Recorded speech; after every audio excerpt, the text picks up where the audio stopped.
DDT est au fond. Là, ce sont l'eau des mines. On voit qu'elles sont clairement extrêmement rouillées, que tous les terrains sont très pollués.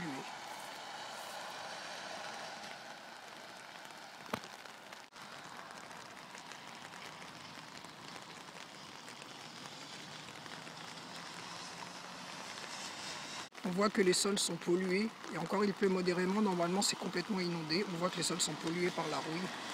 Ça passe sous le carrefour, et ça va se rejeter de l'autre côté, après, à l'Ost du Faux.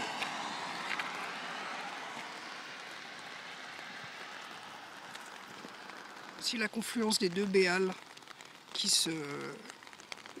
s'engouffrent sous la voie ferrée. Celui de gauche est celui des mines, donc il est rouillé. Et l'autre n'est pas rouillé, il vient on ne sait pas trop d'où, probablement d'anciennes mines aussi. Tout le tout s'engouffre sous la voie ferrée et débarque chez Monsieur Ruppé, en plus de toutes les bus du carrefour.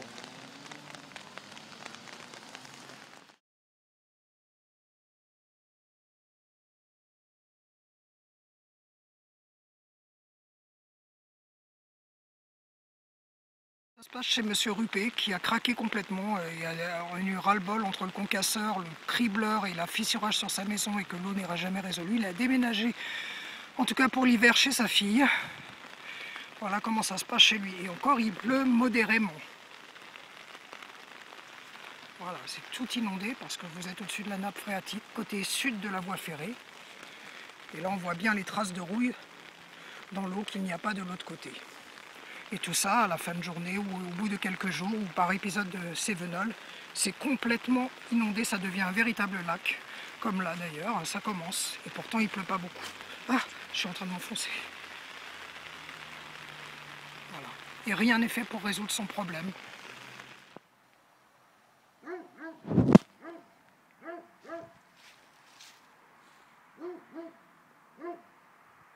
L'eau arrive par l'espèce de bouche béante là.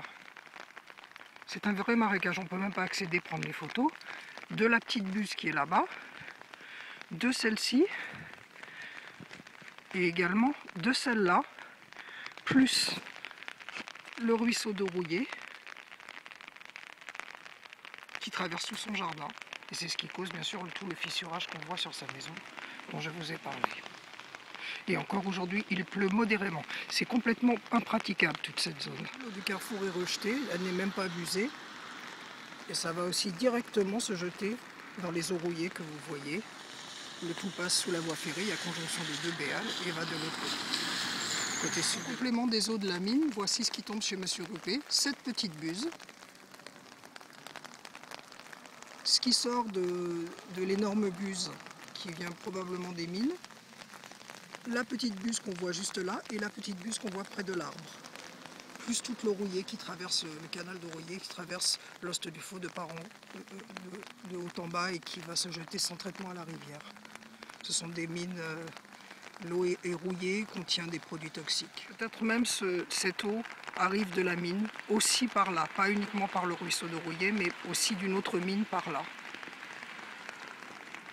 Pas ici, ça vient du carrefour, ce sont les eaux évacuées du carrefour. Et également l'autre buse là-bas. Et la petite. Il est probable que cette buse vienne de la mine, des anciennes mines, situées à l'Alvade, entre Prades et l'Alvade, Mindras ou Chalmeton.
Les eaux rouillées cette fois-ci.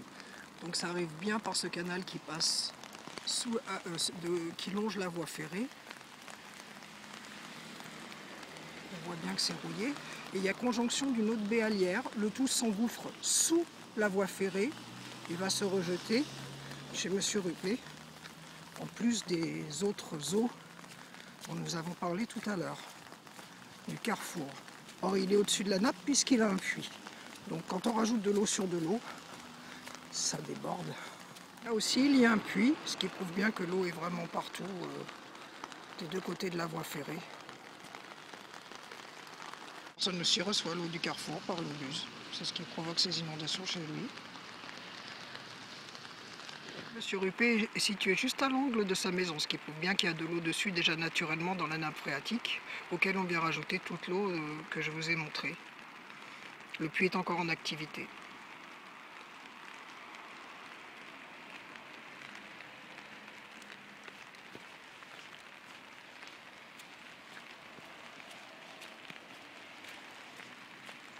Parfois, ça devient un véritable lac. Modérément, l'eau de la mine est déjà bien présente dans le ruisseau. On voit que c'est bien rouillé.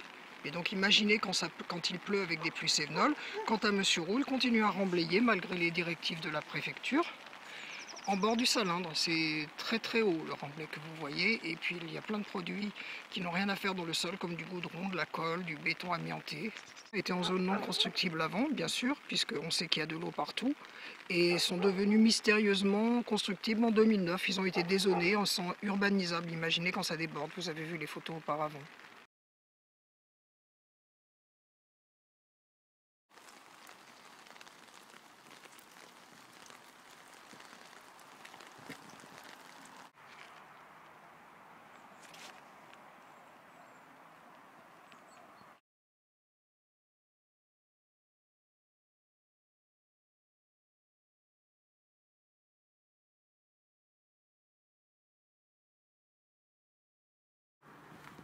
Chez Monsieur Ruppé, l'eau dégoûtante qui traverse tout son terrain depuis des années et qui va se jeter au Salindre non traité.